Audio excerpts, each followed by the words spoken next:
Hey everybody, it's Clint. Welcome to Sweetcast. Your boy Richard Meyer said a phrase that I love.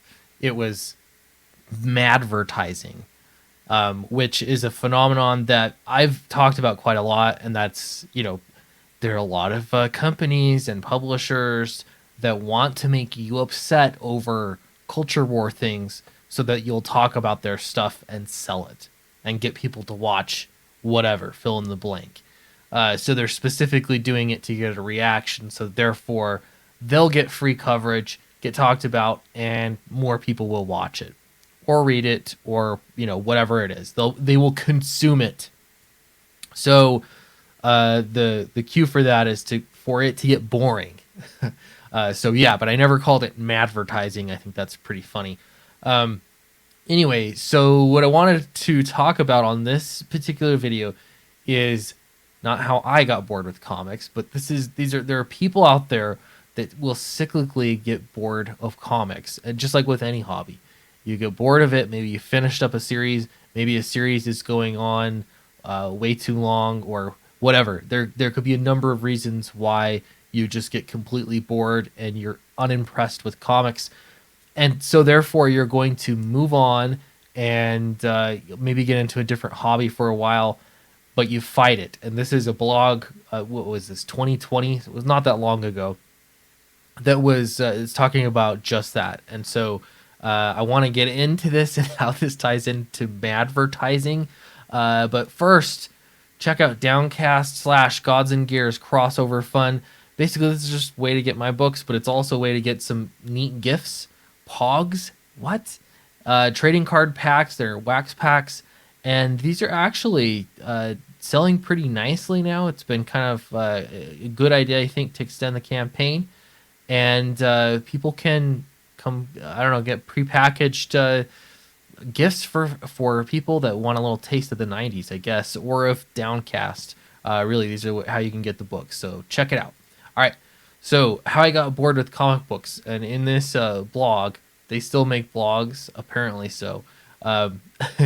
But in this case, they talked about how they were so bored with comics they didn't want to read, and they chalked it up to maybe it's January, so this was about last year, not quite a year ago, and maybe it's the seasonal blues or whatever. But no, it wasn't. It was the comics blues. Have you been there? I know I have, and I'll just get into something else for a little while until I get the itch again to read comic books. Now, right now, it is probably the most steeped into anything other than superhero mainstream comic books that I've ever been. And I have the opposite problem in that I really want to be reading comic books. I have found myself lately longing to read comic books, but I've been so busy with everything else that it's been kind of tough. I have a pile of comic books that I need to read. I have a stuff you get at the comic book shop pile, which are really all indie comics, not anything mainstream. I have older comics. I mean, I have like 3 omnibuses. I have some trade paperbacks. I have, hardcover as well of older back issues. I guess technically, I guess they're all Marvel really right now, but older stuff from the 80s.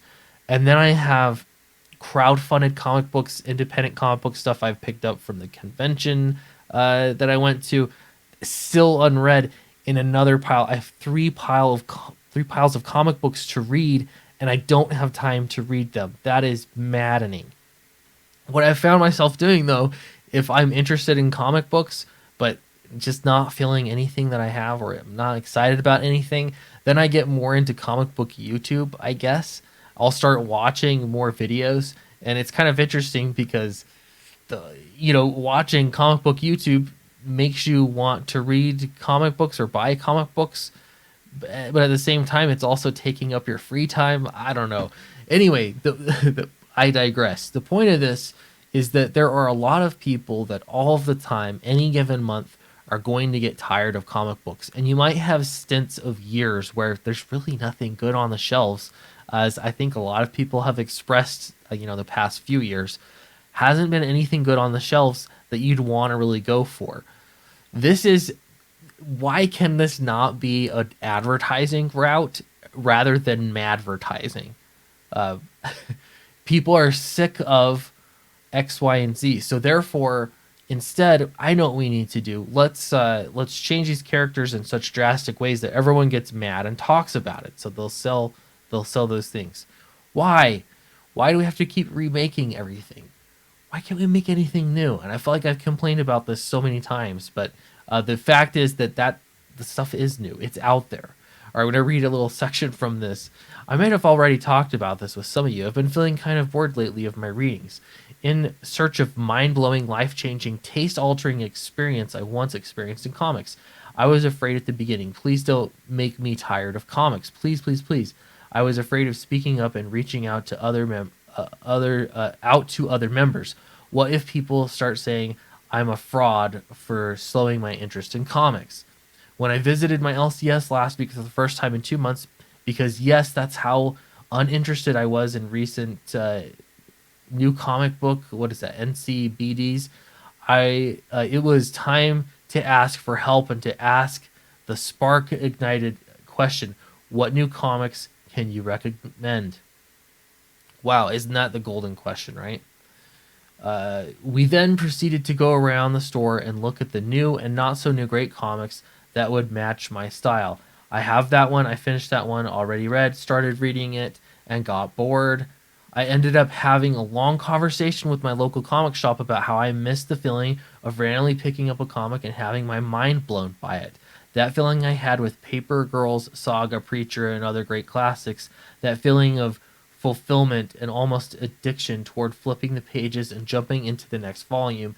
You know what feeling I'm talking about. I'm going to pause there and say, did you notice that this, again, anecdotal evidence, one random person making a blog post mentioned all titles that are not mainstream comic books, like not stuff that you're typically seeing superhero fare.